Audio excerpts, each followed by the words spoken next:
नमस्कार. पपई जसं आपण नारळाच्या झाडाला कल्पवृक्ष म्हटलं आहे, तसंच आयुर्वेदात पपईच्या झाडालाही कल्पवृक्ष म्हटलं जातं. कारण पपईच्या झाडाच्या प्रत्येक भागापासून आपल्याला काही ना काहीतरी फायदा मिळतो.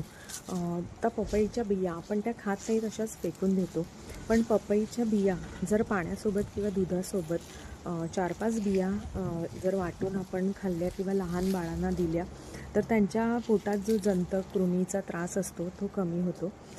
त्याचप्रमाणे पपईच्या गरामध्ये हाय लेवलचं पोटॅशियम मिळतं, त्यामुळे आपल्याला BP कंट्रोलमध्ये राहण्यासाठी मदत होतो.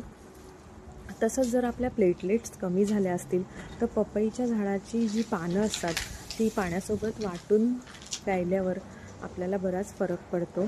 आणि त्याहीसोबत जर पपईचं जे साल असतं, जे फळाचं जे साल असतं ते वाटून आपण त्याच्यामध्ये मध आणि बेसन मिक्स करून जर आपण चेहऱ्याला लावलं तर चेहऱ्यावरचे डाग आणि सुरकुत्या कमी होतात. तर असा अत्यंत गुणकारी पपई हा तुम्ही तुमच्या आहारामध्ये त्याचा समाविष्ट करून घ्या. धन्यवाद.